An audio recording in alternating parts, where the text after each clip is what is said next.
Hello and welcome to today's livecast. Happy New Year. I'm Jamey from Stonemaier Games, and I'm excited to be here on January 1st. I don't even have to look at the date, January 1st, 2025. It's neat that the livecast aligns with the first day of the year. I hope you had a good New Year's Eve. Let me know in the comments if you did anything particularly fun for New Year's Eve. We had a very quiet New Year's Eve due to a lingering sinus infection that I have and that I think I've passed on to Megan as well. And so we didn't want to get anyone else sick after realizing that we might be contagious. And so we took it very easy last night. I don't think we even really made it until New York midnight, and we're in St. Louis time, but that's okay. Garrett says, what will your first play of 2025 be? That's a fun question, Garrett. I'll pose that to anyone else who wants to answer that as well. We do have game night tonight, and I don't know what we're playing at game night tonight. So I don't know exactly, but there will be a game on the table sometime tonight at game night. And maybe even during the day, Megan and I decide to play a game today as well. I have a few questions of the day for you all, but as usual, feel free to ask me anything. I'm happy to talk about anything here. One of the questions I wanted to ask, actually, let's start out with the top three. Because that is the top, it's kind of a confusing title here where I say the top 3 games to pause.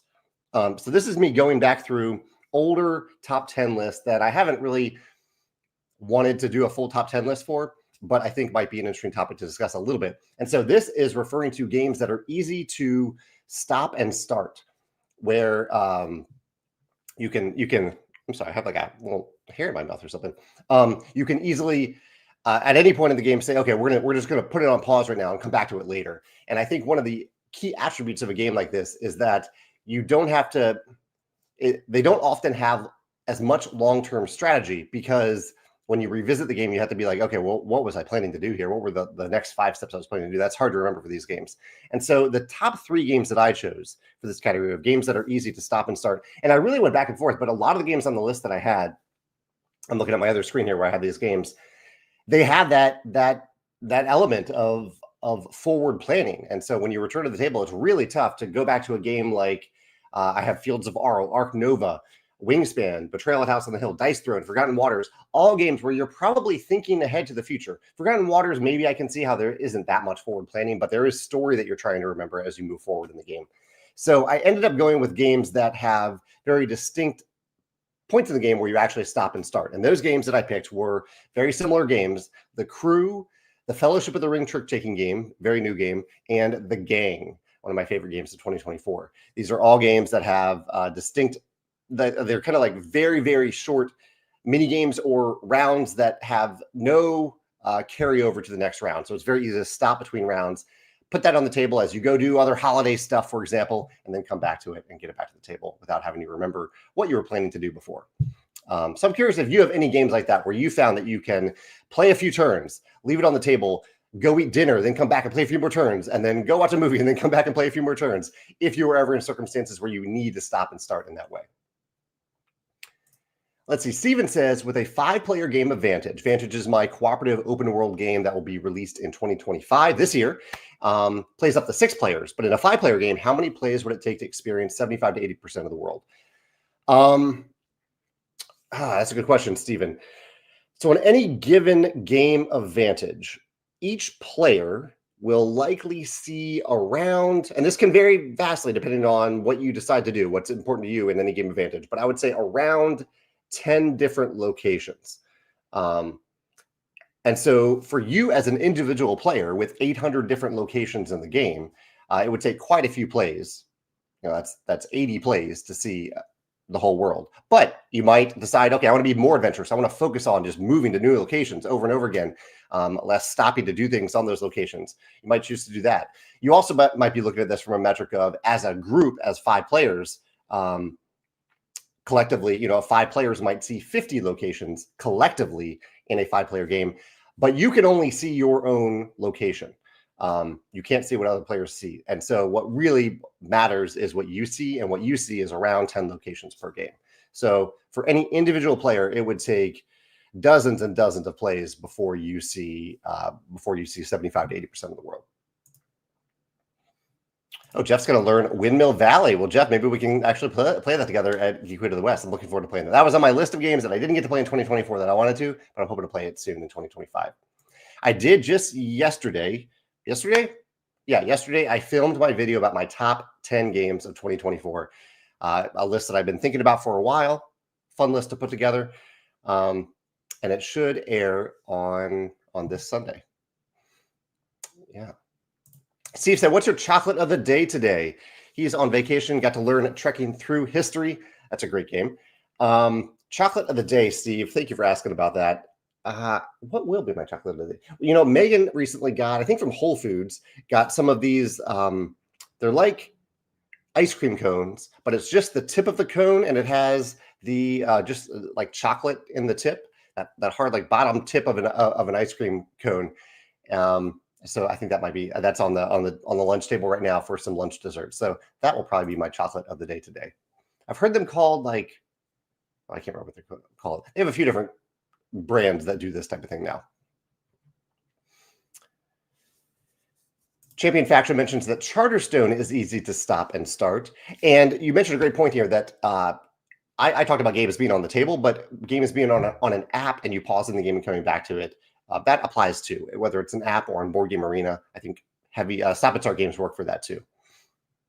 Darren mentions that Arc Nova is surprisingly easy to stop and come back to. Most heavy games, you have to reorient yourself. Yeah, that is the challenge for it, for heavier games, trying to figure out what you were trying to do.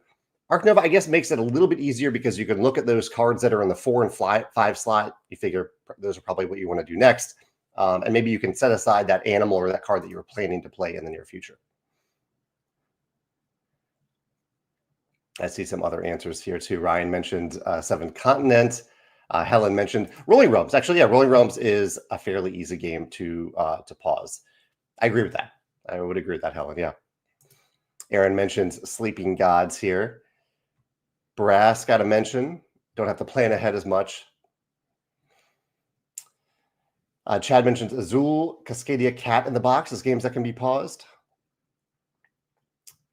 And Chad mentions cooperative games. I can see that cooperative games being easy. There are a lot of cooperative games where you are just dealing with one thing or a couple of different things that are happening right there in that moment. You're just dealing with those things. And so I can see that being easy to come back to the table to remember what you were dealing with. Happy New Year to you too, Paul. Good to hear from you.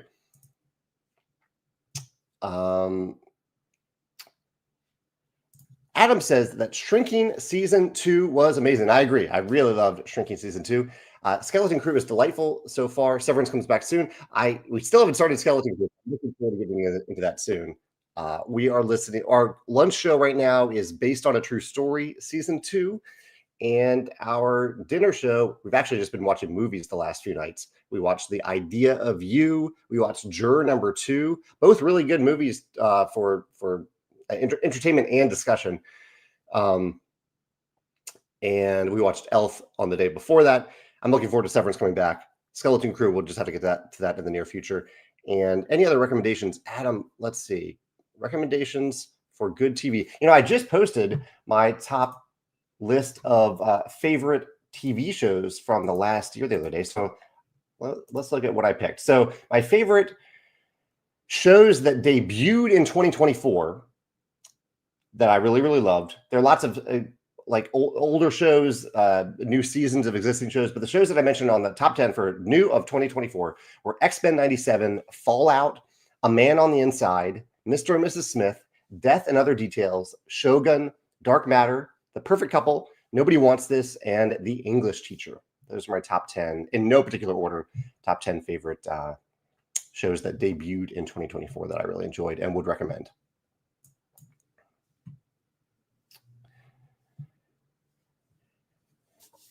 I see some other comments about pausing games. Also pausing games to get food because you can look at your game state and put together a long-term game plan. That's true. That's not a full pause. You know, it's just like a little break to get a bigger view of what you're working on. I've been working on some game design recently. That's a lot of kind of solo play testing of a multiplayer game that I'm just trying to get the concept for this game right. I really want to get this one right, as I do with any game.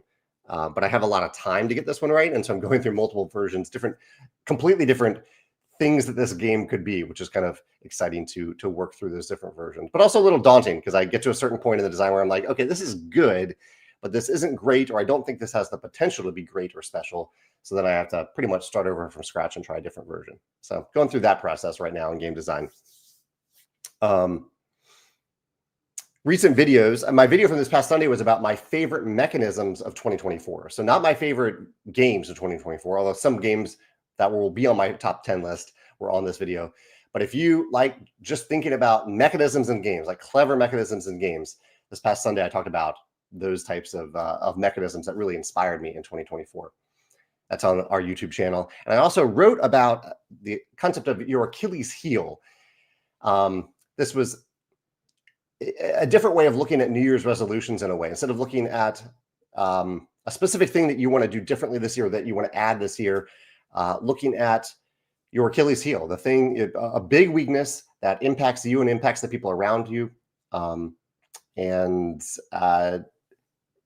how you might, and I think the key to an Achilles heel is it isn't going away. Like, it is part of who you are. And so I looked at three things for me, things that I consider part of who I am. I know they're not going away. I can try to be aware of them. I can try to temper them.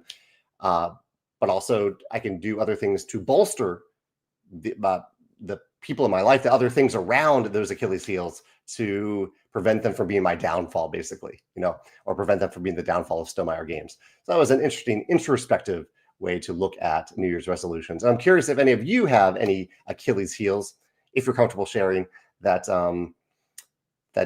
things that you see as part of yourself that are not going anywhere, but that you want to be more aware of, and aware of how you address them and how you bolster them in 2025. Adam has a movie recommendation, Jerry and Marge Go Large. It's a movie based on a real-life story about a man and his wife finding a loophole in the lottery to win millions. It was such a feel-good movie. That's cool. I've never heard of that one, Adam. Thank you for that recommendation. Jerry and Marge Go Large. Yeah, thanks for that recommendation. Steven says, how long has the digital of long-standing Stonemaier products helped company finances? How has the digital of long-standing Stonemaier products helped the company's finances?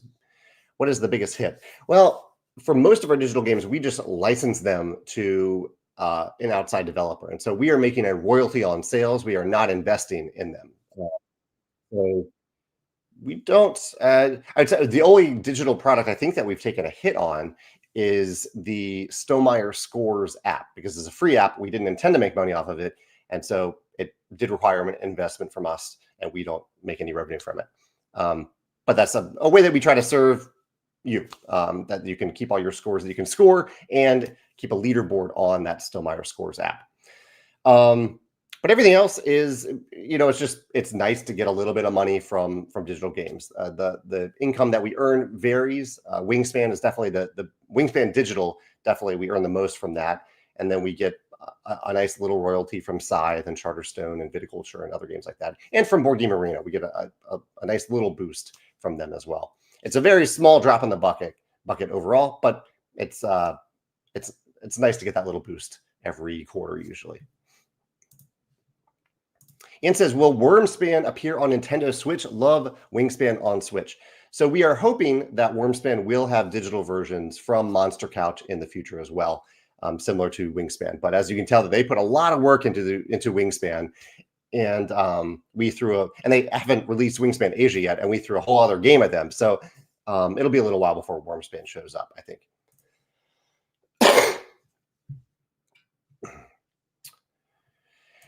Andrew says that Civolution has replaced Scythe as his favorite game. Have I tried it? I haven't tried it yet. I'm curious to try it. Understandably, I've been a little like, it's a weird one to try, because I am willing to try. I'm happy to try any one game once, so I can learn from it as a designer. But I designed the Civilization game that I wanted to exist. That's Tapestry. And so I would say I'm a little less motivated now to play other Civilization games, because if I want to play a Civilization game, Tapestry is that game that I want to play. However, I am curious to play Civolution and learn from it as a game design in general. We'll see about that. I have a friend who owns it, so I think I will be able to play it pretty soon. I see multiple people who have posted, including Linda here, that leaving a game on their table poses a problem because their cats can get to it. So it's very difficult for them to stop and start a game because the cats will get to it. We have fortunately trained Walter to not get up on tables, so Walter doesn't do that. Biddy was prone to doing that before we moved in here and trained him not to do that as well. And Christine mentions the factor of kids. We have, she says, we have 3 young kids, so pretty much every game we play, we pause and play the game over several days after the kids go to bed. We are currently playing through Arc Nova this way. Well, that's great. So actually, Christine, since this is something that you do on a regular basis, are there any other games that you think work really well for this stopping and starting, being able to pause the game? I'd love to hear your perspective on that.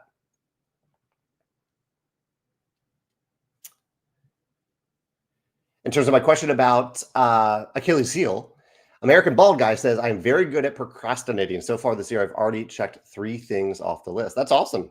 That's you're only a few hours into the new year already doing that. That's impressive.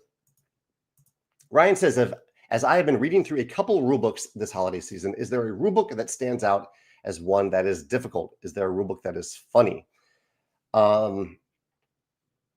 Difficult. There are certainly difficult rulebooks. I don't want to highlight something negative here on the livecast, but is there a rulebook that is funny? Yes, I remember reading through the rulebook of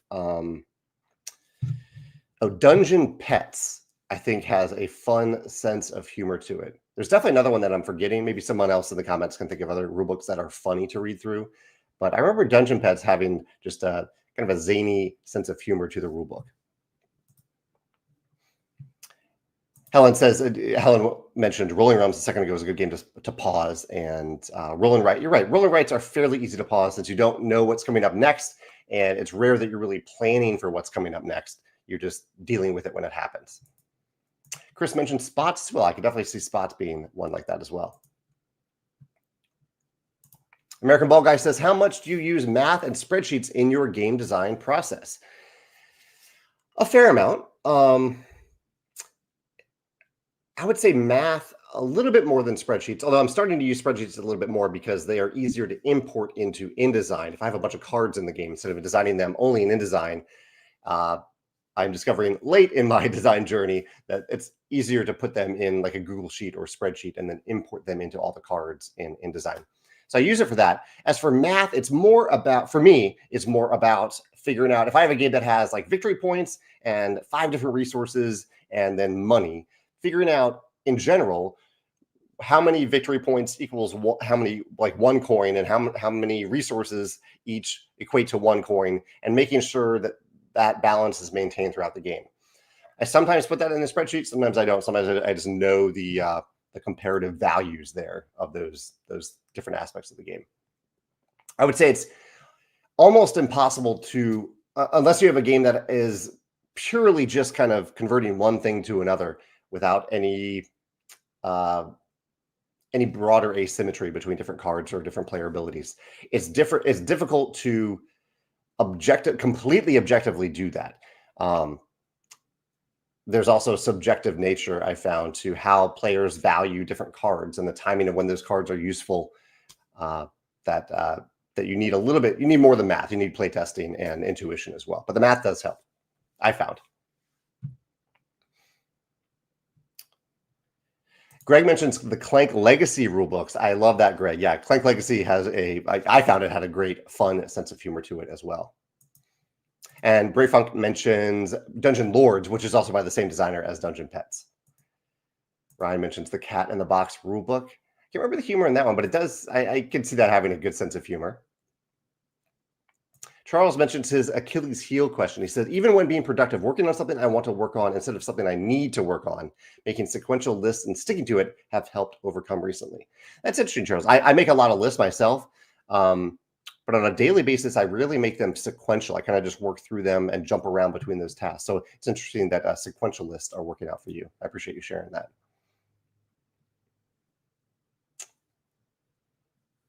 Chris says, is there a reason you use Google Sheets over Excel online?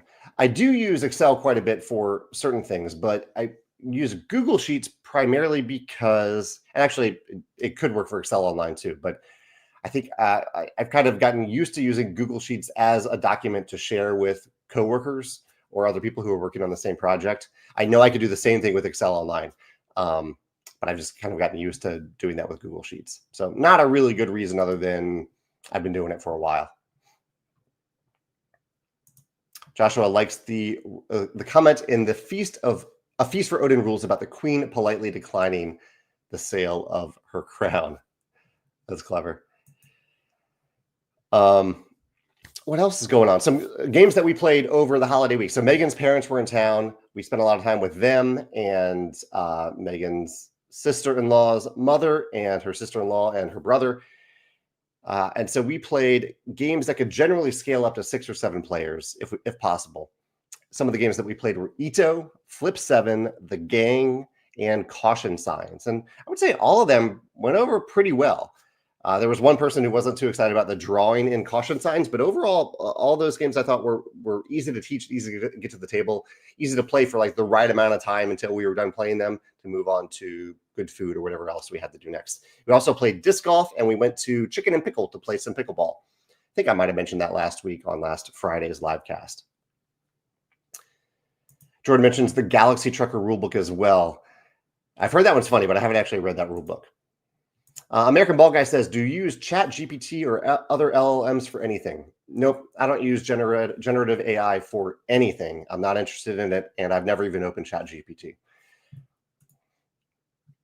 Oh, one of the other questions I had for you today, I have a few other questions for you. One of them is, I felt like I had some free time over the last few days where I could have taken a little break and played a digital game, a video game on Steam. That's where I would play a digital game. And I have a long list of games that I've been meaning to give a try on there. I even have some that I bought that I haven't played yet. I could really, I found myself more compelled to work on designing a game than playing a game. But I would like sometime in the near future to have a game to play for an hour or two, a game that I could enjoy, appreciate the mechanisms, just have fun with for an hour or two, maybe even return to it for an hour or two from time to time. So I'm wondering if you have any Steam-based digital game recommendations that you think that you've enjoyed that you would recommend to me for that purpose. So I'm not looking for a game that will suck away 20, 30 hours of my life. I'm looking for a game that I can enjoy just for a few hours, and short and maybe in like 20 to 30 minute bursts every now and then in the future. It's possible that you mentioned a game they've already played. That's totally okay. Yeah, if you have any digital games like that, let me know in the comments. Peter says, do you have a favorite all-time game? Just one game that ticks all the boxes. I do have all-time favorite games. That list changes every 6 months. And there are games that have appeared on that list multiple times. The last time I made that list was back in September. And I think at the time, the game that I put there was the Quacks of Quedlinburg, which does check a lot of boxes for me. But that might change when I do my list in February or March, whenever I next do my list. So that game does change. I wouldn't say there is one universal perfect game that I think ticks all the boxes. I have different boxes to tick for different circumstances and different player count combinations and times when I want to play a long game versus a short game, things like that. Jeff says that he got his nephew Things and Rings and ended up playing it for 3 hours on Christmas. That's a long time to play Things and Rings. I'm glad you all had fun with it. Let's see. Trishul says, was there any example where the human playtester behavior and style was surprisingly outside your spreadsheet calculations? This has happened many times. Yes, this is the value of playtesting, in my opinion, Trishul. But one particularly memorable occasion for this was fairly early on with Euphoria, where, and really I can't say that I fully realized it while we were playtesting. It's something that came up a little bit more after the game was published. But it's about loss aversion and how much. So in Euphoria, there are 2 tracks in the game. There is the morale track, the happiness track, how happy your workers are. And that track is used partially as a resource and partially, at least in future versions of the game, it's used as a resource to spend if you want to place more than one worker on your turn if they have the same knowledge. And there's also their knowledge track, and that shows how aware the workers are in this dystopia, that they are in a dystopia and might run away whenever you roll dice. You look at the sum of those dice plus that number, and if it's higher than a certain number, you lose a worker. And that loss aversion of losing a worker is really, really high, and it's stronger. I basically valued the morale and knowledge in the game roughly equivalent to one another in designing Euphoria, but in terms of the player experience, because of that loss aversion, knowledge is valued higher than morale. And so that's why I later realized that I needed to give morale some other reason to be there. And that's when I later added the rule that if you want to place multiple workers that have the same number on them on the same turn, then you need to spend morale, which essentially gives you 2 turns back to back. So it's a big thing to have. It gives you a pretty big reason to have higher morale in the game. But yeah, one of my first lessons about loss aversion in games. Garrett mentions his game recommendation for this purpose that I mentioned is Ballioneer or Ballioneer. That's what it is. I have heard good things about this game, Garrett, and I will add it to my list. Thank you for that recommendation. Chad mentions War Groove 2. Looks very board game-ish. Okay. Yeah, I haven't heard of that one, but I'll check out War Groove 2 for this purpose I've mentioned. The question is about games that I could play, a game that I could play for about an hour or two, have a pretty good feeling of how the game works and enjoy the game, and then maybe occasionally return to the game for 20 to 30 minutes at a time. Aaron mentions the Root app. Paul says Stealth Bastard Deluxe. Okay. Interesting title for a game. Make a note about that one. Ian mentions Dorfromantic. I do love Dorfromantic, and I do have that digitally. That is a nice, chill game just to play for, kind of to play for as long as you want when you're playing it. Peter mentioned Castles of Burgundy as the game that checks all the boxes for him. Why is that, Peter? I love Castles too. I really do enjoy it. But what is the thing that makes it really, really special for it, or the things that make it really special for you? Adam mentioned Super Auto Pets. It's a great auto battler that you can play in quick burst. I've heard good things about that one, but I haven't actually tried it. Super Auto Pets. Justin also mentions Ballioneer and comparing it to Balatro a little bit. I do enjoy Balatro as well. Ryan says, when you get a new board game, do you prefer reading the rulebook or watching a rules video? If I'm learning the game to play, to teach, I typically do both. Oftentimes, what do I usually do? I think I usually watch a video first, and then I read the rulebook. And then sometimes if there's a little bit of gap between when I read the rulebook and when I need to teach it, I'll then watch another video about it.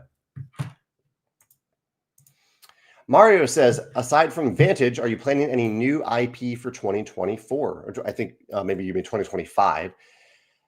So yeah, Vantage is coming up, and we do have some other new products of 2025 as well. I haven't revealed what they are, but I did put a kind of a riddle about what they might be in the December newsletter. Corey says, did you get any cool gifts for the holidays? I got a kalimba, and I've been excited to learn it. Haven't messed with a musical instrument since 2006. Gifts are very low on my love language list, Corey, so I didn't ask for many gifts, but I did get some nice sweets. I like chocolate, so I got some chocolate gifts. Walter got some nice treats, so they're nice gifts, so it's fun to see him play with those new toys. There's probably something I'm forgetting. That shows how low gifts are on my priority list. Megan was very kind to punch out a new game for me. That was a nice gift for me, a gift of time for Megan to do that for me. Yeah. Can't think of anything really beyond that. And yeah, I think that was probably pretty much it. Bray Funk mentions Undertale. You can, interesting. Okay. I have heard good things about Undertale. You say that you can negotiate with each encounter instead of fighting. Oh, Megan reminds me that I did get a gift that I really enjoyed that Megan gave me, which was some MeUndies cat boxer briefs that have cats crawling up a Christmas tree. So those are a fun little gift from Megan. Miles says, I've not watched gameplay, but Bazaar might be a good digital game to try out. Might be in beta, but worth checking out. Awesome. Bazaar. Thank you, Miles. I'll check that one out. Backpack battles. I've heard good things about that too. I think that one is on my list, but I'll make a note of backpack battles. American Ball Guy says, do you write all the rules for your games, or does someone else help refine and edit them? For all of our rule books, there's definitely more than one person involved in the process. If another designer, so I often work as a developer on a game that someone else has designed. So for like Apiary, Connie designed it, I helped develop it. In that case, it depends on the designer. It depends on how they wrote the rule book. I would say typically, at a certain stage in the design process, or really the development process, I completely rewrite the rule book to make sure it fits with the Stonemaier style. Sometimes if I've worked with a designer for a while, like Connie knows that style really well, and I might do a heavy revision on the rule book, but generally I don't have to do a full rewrite for someone like Connie. For all of the games that I've designed, I write the rule book. I often rewrite it a couple times, but yeah, I write it completely from scratch. But then other people are involved in the process later. We have copy editors, proofreaders, other people who are going through and reviewing the rule book to make it as clear and correct as possible. Chris says, just watched your video on endowed progress. You talked about it a bit, but what are your thoughts on how to balance that with limiting early game decisions to not overwhelm beginners? It sounds tricky. I agree that is a bit tricky. I think part of it is not asking players to make a decision before you've actually started playing the game. Because once you've actually started to play the game, you can walk new players through their turns. You can say, okay, here's a few things that you might want to do in your turn. I can show you how to do this one thing. And so for the first few turns of the game, you can just kind of, as you're teaching, you can say, okay, this is how the game works. We're just going to do some stuff, and you can see how it works. Whereas if you were asking them to make the decision before you've even started, you can't go through that step of walking them through a turn to see what that looks like. So I think that's part of it. Beyond that, with endowed progress, because sometimes the whole point of endowed progress is to put players in a position where they can make meaningful decisions on their first turn. And that is tough for a new player who doesn't know what a good decision is on the first turn of the game. So Chris, I agree that is a difficult thing to work out. What are some things that you can do to safeguard that a little bit? I mean, one thing that you can kind of do is, even though you have those decisions be meaningful early in the game, you can also give players enough turns in the game that those early decisions don't ruin their chance at having a fulfilling experience of the game. So even if they don't do something, if they don't make a good decision early in the game because they don't know fully how the game works, that they can still have fun later on when based on whatever that decision is. I know that isn't a specific design input here, but that is kind of a general thing that I found can work with a lot of our games, where you ended up taking a lot of turns, and so each individual turn doesn't ruin anything. That's one thing. If I think of anything else, Chris, that's a good question. I'll let you know. Ian says, what's on your shirt? Oh, this is a shirt from Pencil First Games. This is from Skull Hollow. I think it's one of the monsters in Skull Hollow. Mario recommends the show. There was someone asking for a show recommendation earlier. Adam, I think. 100 Years of Solitude from Mario. And Adam confirms that The Bazaar is really good. That's awesome. Chris says, what's my second highest love language? So my highest is acts of service. When someone else does something to save me time, that means the world to me. That means a lot. I think I found over the years that words of affirmation have worked their way up that ladder. So yeah, those two are probably the highest for me right now. For those of you who don't know, the idea of a love language is, what can someone else do that makes you feel the most loved? And conversely, so that is your love language. Conversely, being aware of other people's love languages ensures that when you want to show someone else that you care about them, that you do so in a way that actually makes them feel cared for. If someone really values gifts and you give them a compliment instead, to you, compliments might mean the world to you, but to them, it might not mean like all that much, and they might have preferred a gift. The other love languages are So it's acts of service, quality time, words of affirmation, physical touch, and like a hug, a really good hug, and gifts. And I've also added, I believe that quality time should be on that list. Quality time is different than quantity time, because quantity time is like having a really good conversation with someone. Quality time is just having, even though it's not, just spending a lot of time with someone, spending the day with someone, watching a movie with someone. You're not really having a quality shared experience there, even though you're both enjoying the movie, hopefully, but you're together in it. You're doing it together.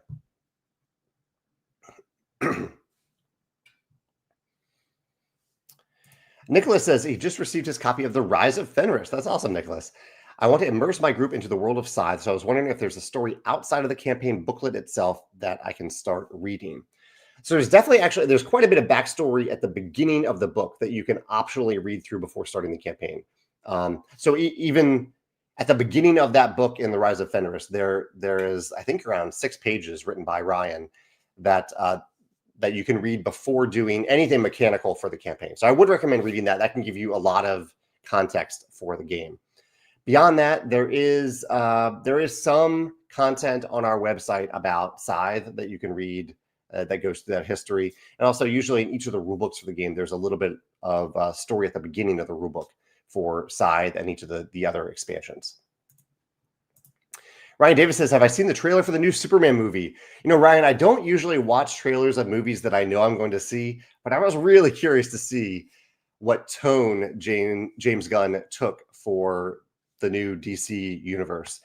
And so I did watch it. In fact, I watched it twice, and I really thought it looked pretty awesome. The look of it, the tone of it, the music. Based on the trailer, I think there could be something really special coming to theaters in 2025 with that movie. So, I am hopeful now. The main thing I wanted to see, I was hoping it wouldn't continue the really dark overtone of the DC universe, because I don't know, that wasn't exactly for me. And yeah, it looks like he's taken a different tone with it.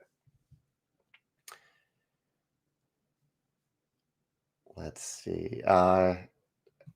Christine mentioned that she is a parent who often has to play games in little chunks after the kids go back to bed. And I asked her if she had any other suggestions for games that are easy to pause. And she mentioned Clank and Castles of Mad King Ludwig, two of my favorite games right there, Christine. She says, I usually leave a note in my notes app for harder to pause games, help me pick back up later. That's really clever. So even if there is a strategy that you're trying to remember, you can just leave yourself a note. That's a good way to do it, Christine, rather than just not playing the game at all. I like that. Nicole says, happy to hear that you were enjoying Tidal Blades 2. Yeah, so far we've only played 1 chapter, but we are enjoying it. She says that we are 8 plays in over the holiday. That's awesome. Good time to play a campaign game. Do you find it engaging enough that you will complete the campaign? Completing the campaign might be tough for a game that big, especially with sessions being a little bit longer in Tidal Blades 2. I think there's at least 18 games in the campaign, maybe even more.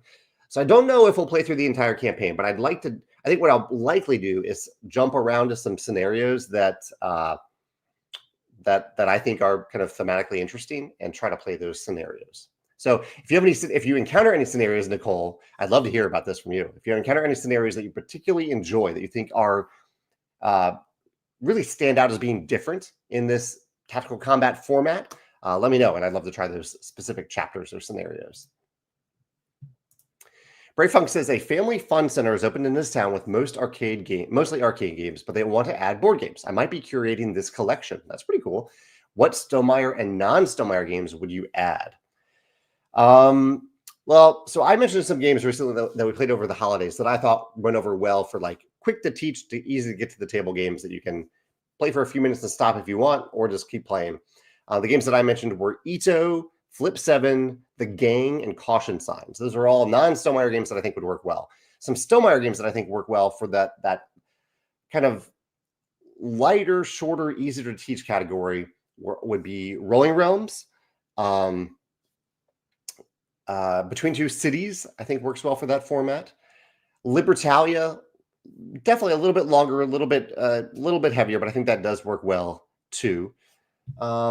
do I have any other lighter games? We don't have many like really, really light short games, but those are a few of the ones that I probably start out with. Red Rising, I think, also strikes a good presence on a shelf and on the table. Morgan mentions Against the Storm uses some unique mechanisms as a city builder for cozy adventure games. We've enjoyed Spiritfarer. You know, I have dabbled a little bit in Against the Storm, and for someone who doesn't usually play digital games, there's a lot of calculations going on that I didn't really understand. So I couldn't really get into it. So that's part of the context here. I'm someone who doesn't often play digital games. So I like digital games that really do feel like tabletop games and that I can grok in the same way that I grok tabletop games. Chad says, how viable are tutorials for board games where the rules walk you through a few turns of the game where you are moving pieces on the board? When done, you start a new game knowing the rules, or even just keep on going. I think I have a video about my favorite tutorials in games, Chad. I think they're difficult to pull off, but it is really nice when you can just open the box and the game just says, okay, we're going to walk you through a few turns and then you'll get to start playing the game. I've seen some games do it well. I've seen some games do it a little bit less well. I think Mechs versus Minions does it perhaps the best, or one of the best of any games that I've seen. But I do have a video. I think if you search for tutorial or tutorials on the Stonemaier YouTube channel, you will see some other examples of that. Aaron mentions Gloomhaven Jaws of the Lion. Great tutorial. Really, really great tutorial. I would say almost a necessary tutorial to learn how to play Gloomhaven. Ian says Marvel, DC, or both. In general, I get more excited about Marvel movies, but I am just as excited as any Marvel movie as I am about the new Superman movie. Or I'm just excited about the new Superman movie as I am any Marvel movie. In fact, I'm a little worried a few of the new Marvel movies that are coming out seem to venture into that darker DC tone that I've come to see from DC movies. And I'm not really looking for that from a Marvel movie. So we'll see how they turn out. Ian says that 2 Stonemaier games ended up on his top 9 most played games this year: Rolling Realms and Tapestry, thanks to Tapestry being on BGA and Rolling Realms just in general. That's awesome, Ian. And I'm glad that you are enjoying our games and that you're enough to get them to the table multiple times.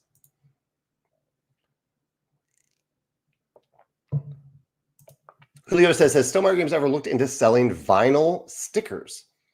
I don't think we have looked into selling stickers. There are a few products like that we've looked into it and eventually gone with.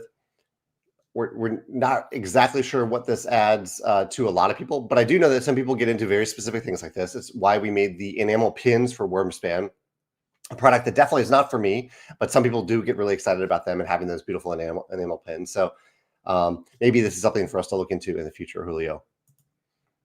American Ball Guy says, do you have any motivational material in your workspace?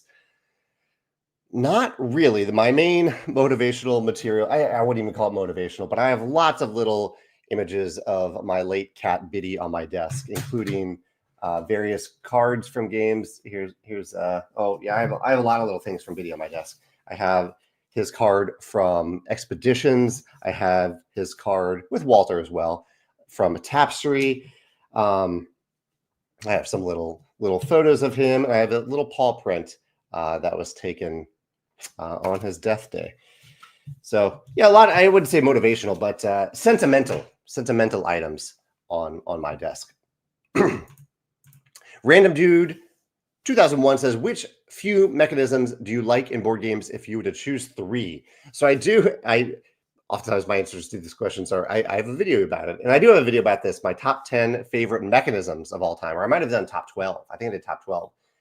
I believe here, let me see if we can find the video real quick, but I believe that engine building was among them. I love progression in games. Where was this list? Top 12 mechanisms. Yeah. If you search my channel for top 12 or top 12 favorite tabletop game mechanisms, I use the term mechanisms instead of mechanics if you ever want to look for that. The top 3 I put on here. Actually, yeah, engine building wasn't in the top 3. The top 3 were worker placement, I Cut You Choose, and tug of war, followed by deck and bag building, polyominoes, engine building, push your luck, one-way time tracks, cooperation, positive player interaction, closed and interdependent economies, and simultaneous actions. Some of my favorite mechanisms in games. Oh, Ian has my book coming, a crowdfunding strategy guide. Awesome, Ian. I hope you find the book useful for you. It's it follows this idea of how to serve the community that you're building, of people who are hopefully getting joy and fun and having a good experience, getting value from what you create.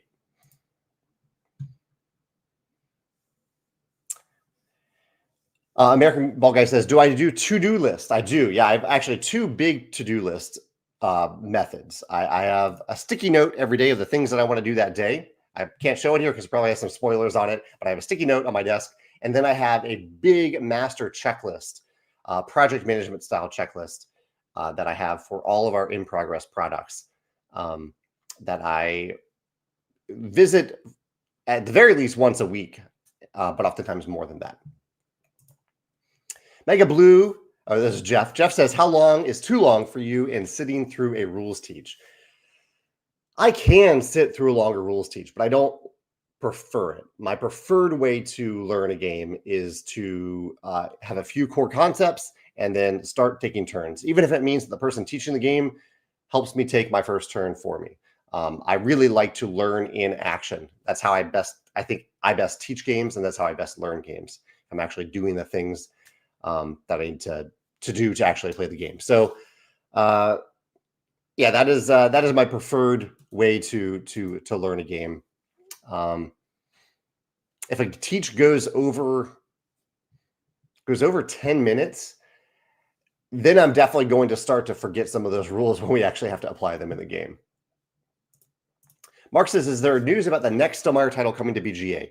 So our agreement with BGA is kind of that's for them to announce. So I do know some things about what BGA will announce in the future, but I have no idea when they will announce those things. And sometimes they even announce them without even telling me. Sometimes people tell me, hey, did you know that this game is on alpha now? I'm like, oh, no, I did not know that. No one told me that. So, but that is for BGA to announce, Mark, when the time comes. Trishul says that he enjoyed Libertalia last week. Thank you for playing Libertalia. During the development, did you consider making any characters such as the Brute less nasty to make the newbie experience smoother? Libertalia is an interesting game in that you are never targeting, or very rarely targeting, a specific player. It's oftentimes about the order of the cards, or like you look at the highest rank card. And so it's a game where we have a lot of freedom to do some meaner things, because I'm not saying, Trishul, I'm targeting your player. I'm just targeting a player in general. There are a few exceptions to that in the game, but in general, that gives us a little bit more flexibility there to do more interactive, meaner things. We looked at every single card in the game, both for clarity and for gameplay, for balance, for relevancy as to when you can play this card. And I can't remember what we did for the Brute specifically, but we definitely looked at the Brute along with every other card in the game. Yeah. Chad says, can we also get Megan's top 24 games? She doesn't have to be on screen, but I'd be interested in her list. I will ask Megan if she has some favorites that she played from this past year. I don't think Megan, I think about these lists constantly as part of my, my job, what I do for Stonemaier Games and for you. So it isn't something that she thinks about as much, but I'm happy to ask her to see if she has a few standouts that she wants to share from 2024. Michael says, can you please tease us with 2025 products, specifically expeditions? So I do have a teaser from our December newsletter. I'll try to pull that up real quick, and I'll read out the riddles that I posed for 2025. These are things that I haven't already, like I've announced that Vantage is coming in 2025. You know that isn't a teaser, but I'll read it. I'll read the riddles out loud to you in case you can't find the 25 newsletter from December. And then I'll get back to, I see a few other questions here that I'll get to after I find. Okay, so here are the riddles. Riddle number 1. What has wings but cannot fly? So these are, and riddle number 2, this is an independent product from number 1 there. These are in no particular order, and they are independent from each other. So what has wings but cannot fly? The second one, what is both more and less? And then number 3, when can you win by losing? So what has wings but cannot fly? What is both more and less? And When can you win by losing? We'll see. Those are fairly vague clues, but I think they aren't impossible to solve what I'm referring to. I try to pick things that if you thought about it, you could probably figure out parts of them. I will not spoil if you get the answer right, though, if you decide to answer them here. Kondar2417 says, when making a board game, if you find out that your idea or theme is similar to an existing game, do you completely change course so your game is entirely different and stands out more?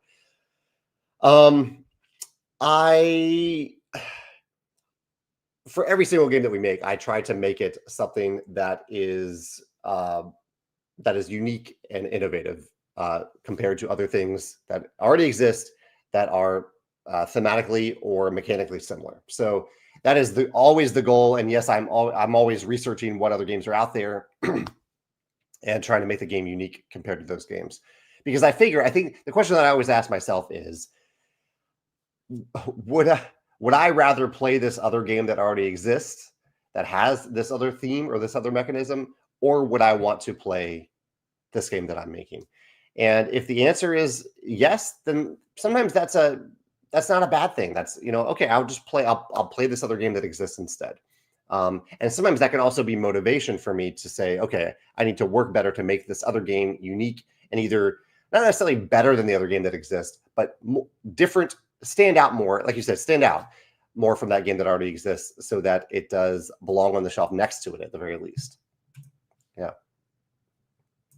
Brave Funk says, my wife and I did our annual semi-annual collection cull. Does anyone have a motivational thing to get me to actually get up and move those to the trade shelf in the garage? Oh, that's a good question. I don't know if I have something specifically to motivate you to do that. But because generally, if I have a big stack of things, I want to get those things out of sight, out of mind as soon as possible. Random Dude 2001 says, do you suggest games like Mars transforming in terms of variety of cards? I do enjoy playing it. Oh, Terraforming Mars, I think you're referring to. Terraforming Mars. In terms of games with a sheer variety of cards, we have a few games like that. Expeditions, Wingspan, Wormspan have a vast variety of cards in the game. Even Viticulture has a lot of different visitor cards in the game. Other games like that, Earth and Ark Nova, have a vast variety of cards, and SETI, actually, a recent game, has a pretty impressive variety of cards as well. Ryan has an example here of, he says, Scythe has taught me that you don't need to explain everything before you start to play. Start with the end goal, run through some of the actions you could take. Teaching and playing helps to get it on faster. And Ryan, that's exactly how I play Scythe. I actually include there's a quick start guide included in Scythe that walks players through a few turns if they want to use that. It also goes over a few core concepts of the game. When I teach Scythe, I talk about a few core concepts. I talk about how to win. And then I often, if players will let me, I will just walk them through a few turns, trying to hit different actions each turn to show players how it works. And after we do those turns, I think the player mat looks much less daunting, and players then have enough information to start taking turns on their own. Garrett says, Walter's top 10 toys list would be a fun April Fool's video. I really like that, Garrett. That is really, really clever. I will make a note of that for April Fool's next. Maybe not this year. I have another thing planned for this year already, but in the future, where do I keep my April Fool's list? Here we go. Yeah, that's a fun one. I like that. Random Dude says, how do you know if something in a game is broken or not? Combos, cards, rules to abuse. Is there any efficient way? I don't know if there's a super efficient way beyond playtesting. There are certainly some aspects of games where you can look at it and know that someone can take advantage of this and take it to the extreme. And sometimes that's not necessarily a bad thing. Last week, we talked about rabbit hole strategy games. But sometimes it can be, if it's something that someone can do where they can just do this one thing over and over again and consistently win, and it doesn't make the game fun for them or for other players, sometimes you can just see that in a card. But oftentimes it requires playtesting to see what those combos are that you didn't expect and see how players try to abuse them. I think the one thing that you can do that can really help with this is to go into a playtest, some playtests, and say, the goal of today's playtest is for you to break the game. I want you to find a strategy that is not fun, but that is successful at winning the game. And I want you to find those loopholes. Ask players to find those loopholes. Give them that challenge. And sometimes playtesters will do that. Yeah.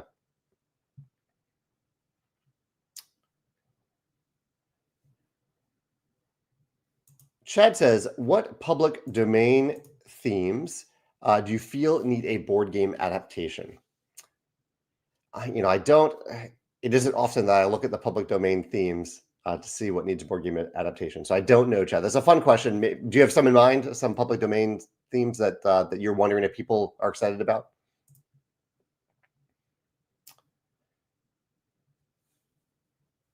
Let's see here.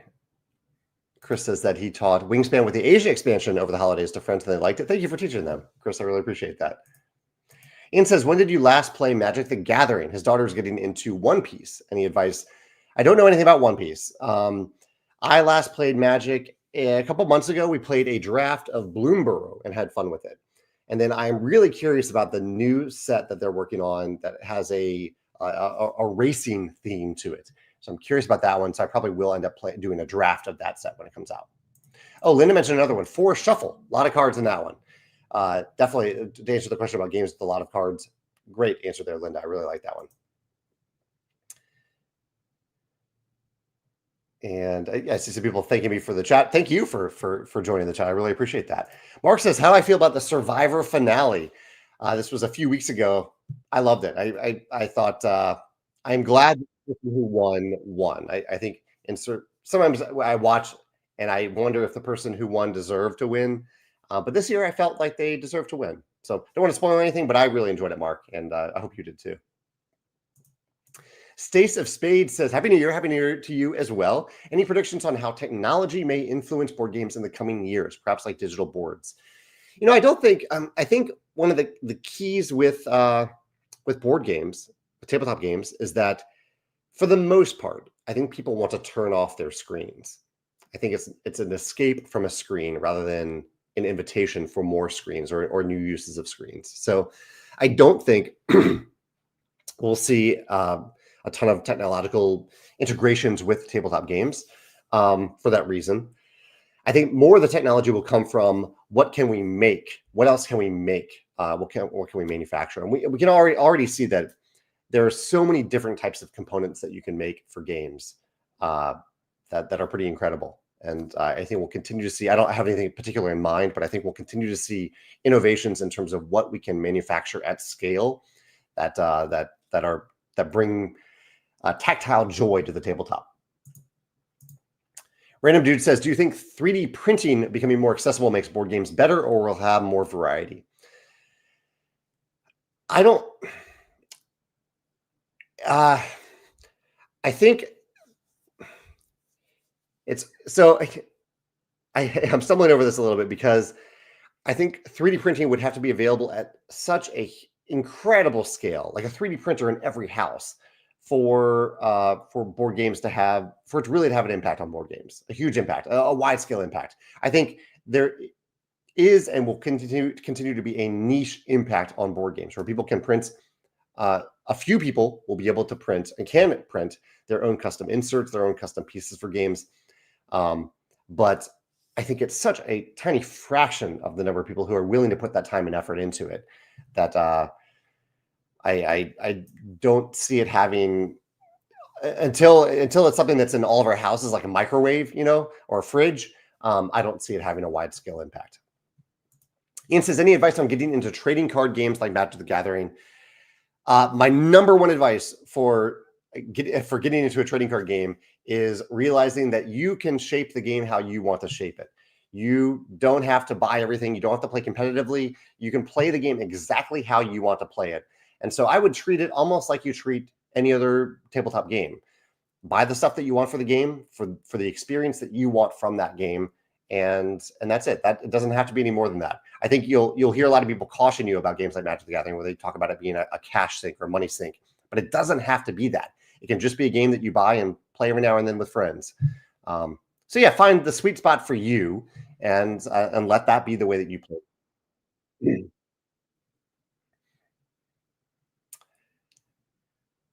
The Journal Fest has more specific advice. I like this advice about Magic. He says, I would check out Jumpstart. And I agree that Jumpstart packs can be a lot of fun. You just mash them together and play with those packs.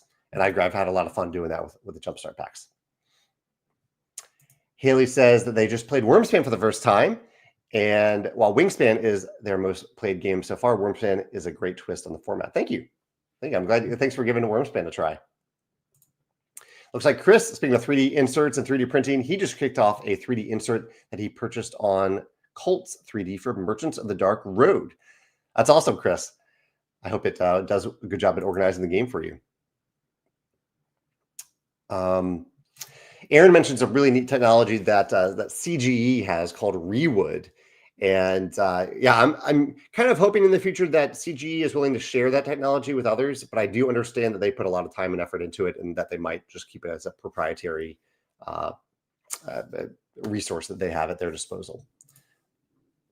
Nicholas says, what are your thoughts on adding 3D printing STL files to scan and download to reduce the cost of the game, but give players the options to print sweet accessories? So going along with my answer a second ago, I don't think, because not enough people have 3D printers, I don't think it's worth doing that at scale. I think most people who buy your game want it to come with all the pieces in the box, or want to just buy the fancy deluxe pieces as an add-on to the game. They don't want to get a game that they need to then go and print additional pieces for. However, if you want to do that as an additional bonus for people and say, you know, I'm going to make the miniatures available for you to 3D print.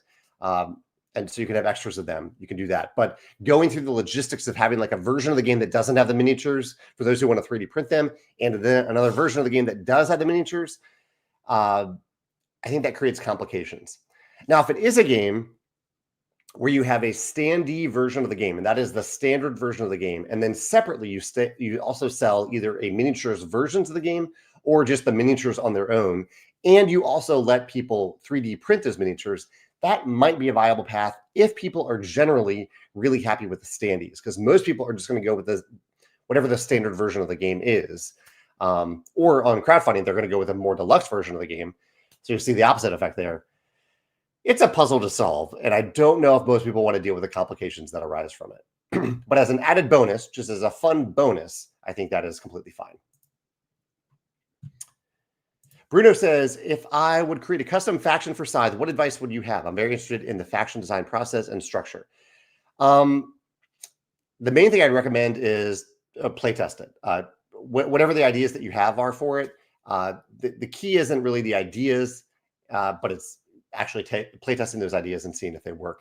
And if you do that just for fun, for free, you can share them. I would highly encourage you to share them on Board Game Geek and on the Scythe Facebook group so other people can test it too. But I wouldn't share those files until you've tested them at least a few times. That would be my number one recommendation. Let's see. I'm almost. I'm going to take a break in a second to go eat lunch, but I see a few more questions here. Random Dude says, how would you start your journey now into the board game world? That's a big question to end the conversation with, but it is a good question. I posted a video a little while ago about my recommendations for sequential games to level someone up in the hobby. And let's see if I can find this list. Yes, 5 sequential gateway games to welcome people